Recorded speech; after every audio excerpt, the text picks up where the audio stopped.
Hi, I'm Duggan Cooley. I'm the CEO of the Pinellas Community Foundation. I'm joined with Meg Loki. I'm Director of Philanthropy at Pinellas Community Foundation, and we are doing a quick Giving Current episode to talk about the current crisis with hunger in our area with Tamara Black, who is the Executive Director of Feast Food Pantry. She has been there for 5 years and done some amazing things. Welcome, Tamara.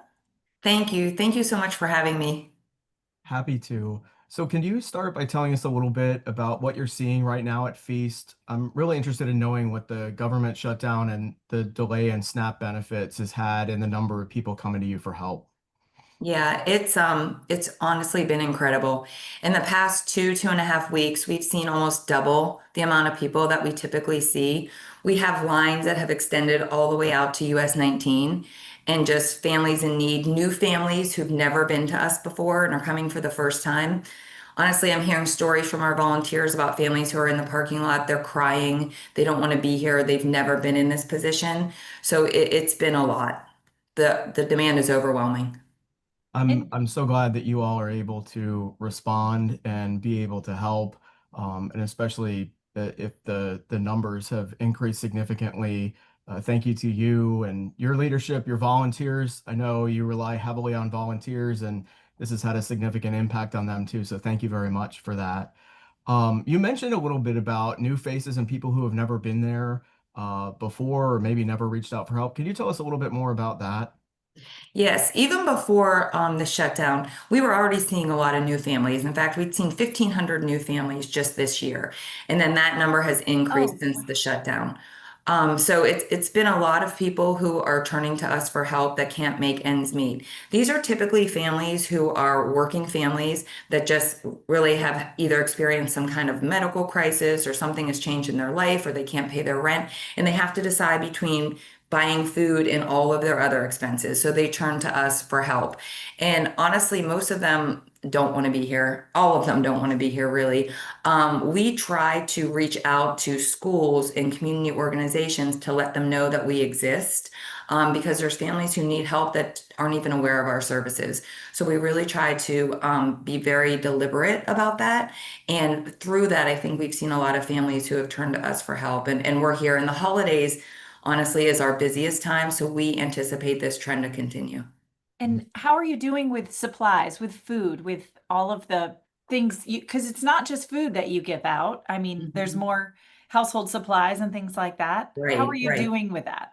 That's a good point. So we give out a 3 to 4 day supply of food and personal care items. So those are things like, that you can't get on SNAP anyway. So the paper towels, toilet paper, things like that. So the first week or so that it was announced, we saw an influx of donors, which was great.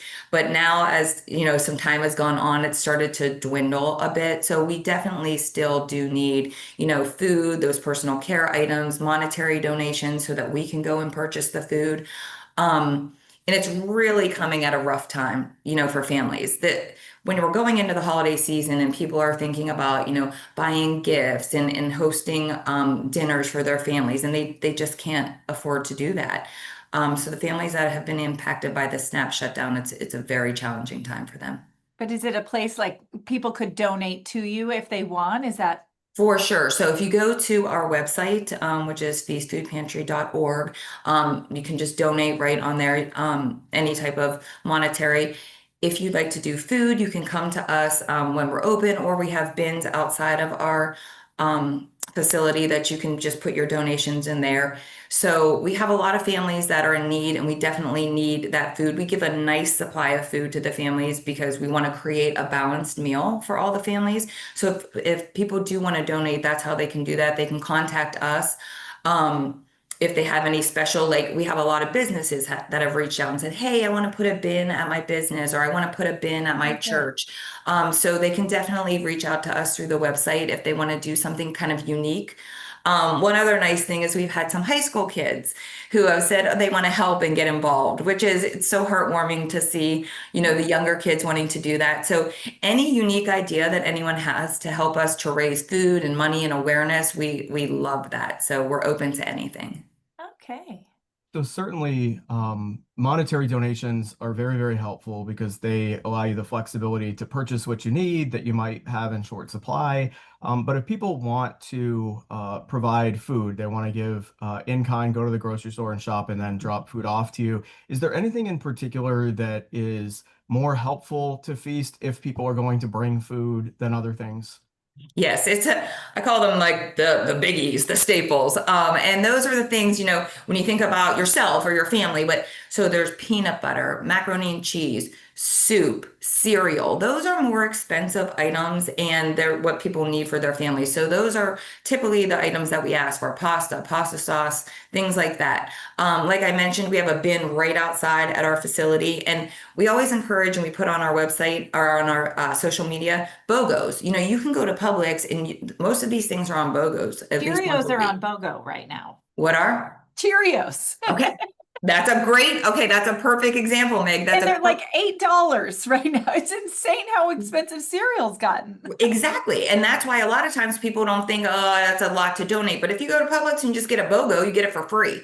So, and cereal is definitely in very, very high demand here. And that's a nice, healthy cereal. So go to Publix now. You can drop it off at our facility, or we also have 5 different locations around Palm Harbor that collect for us. And you can see that on our website. But like you said, that's a great way that you can easily help families that are in need in our community. And it really does make a huge impact. So there's talk that the shutdown might end soon, and I mean, it's anybody's guess if that's accurate or not. But what does that mean for Feast? If the government shutdown ends, does everything just go back to normal, or are there going to be lasting effects?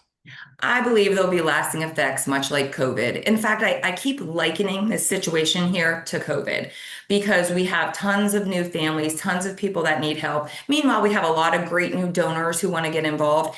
And we saw the lasting effects of COVID. We're still seeing them now. So we do anticipate that there'll be lasting effects. And like I said earlier, it's coming at a very, very challenging time for families with the holidays coming up as well. So we don't see the overwhelming demand slowing down by any means. So we encourage donors to help. This is the giving season. There's nothing more important than feeding families and children. If you spend an hour here, you see people coming in cars with their kids who, are in elementary school and middle school. You see senior citizens who just can't make ends meet.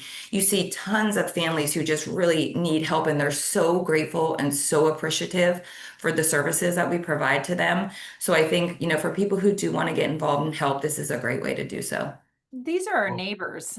Thank you so much for helping and serve all of these people. Of course. Yes. Yeah. And like you say, they are our neighbors. There are people that your kid is sitting next to in a class, or that you're sitting next to at church, or that you see, at Walmart or wherever you shop. So it's not, a lot of people see my shirt and they'll say to me, oh, you guys, you feed the homeless. And, we do, that's a small population, but we see, and most of the people that we're serving are families that just can't make ends meet. mm. So Pinellas Community Foundation was really reacting to a lot of the news coming out of the shutdown, and especially our concern over what was going to happen with the potential SNAP delay. And so the foundation's board allocated $150,000 to food banks and food pantries throughout Pinellas. Feast was one of those organizations, and our goal was to be flexible with that funding, to be able to allow organizations. Some of them are expanding hours, some of them need money to buy more food, whatever it is that's going to help them continue to meet the need. What kind of help does that provide Feast and others? Yes. First off, let me say thank you for that. That was we got that email and we were it was so unexpected and so made our weekend here. I shot out a text and everyone was so grateful. And because we are buying so much food now, because we can't keep up with the demand. A lot of the times we get a lot of food from our community. And like I said earlier, people are responding to that, but there's no way that we can meet the demand without purchasing that food. So the monies that we're getting from the Pinellas Community Foundation have been so impactful to allow us to keep doing that. And like I said earlier, I foresee we're going to have to, we're going to be placing more and more orders. To be honest with you, I just got off the phone with our bank to increase our credit card amount because we have a limit, a daily limit, and we surpassed it because we have so many orders placed. We are determined to not change what we do here. No matter what is happening, we are going to keep feeding those families. You know, we'll hear some people say, well, I guess you just give them less or see less people, but that's not what we're doing. We are going to make sure every family that comes here gets what they need, no matter what. So So the need thank you isn't for gonna making that happen. the need isn't going to stop. Donations need to keep flowing in order for you to keep serving more and more people. The demand is just increasing.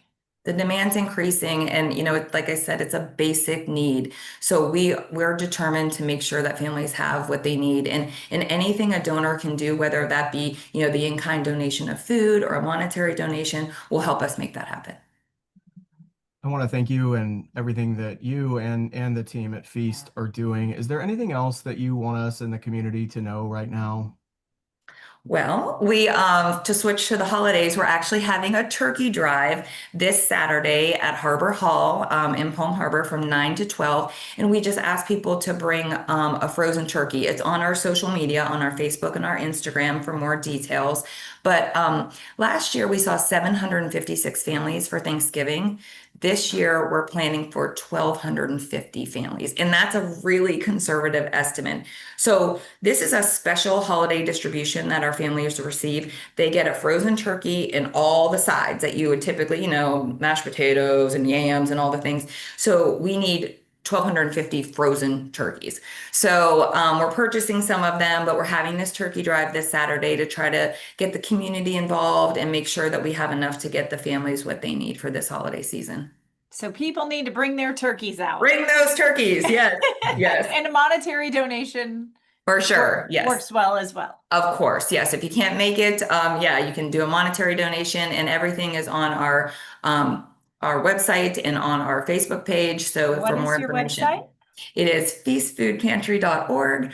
And then you could follow us on Facebook. That's another way I should have mentioned that people can really help us is just by liking us and following us on Facebook and sharing our posts. So, you know, if you go to our Facebook page and you see that turkey flyer, it'll be front and center. If you just share it, it really does make a big impact to have your friends and your network knowing about this event. So that would be Okay. super helpful. I'm going to share it. I'm going to share it. Share it. Yes. Thank you. Thank you. We appreciate that. Yeah, the holidays, you know, we do that at Thanksgiving, and then we do the same thing for a holiday meal in December.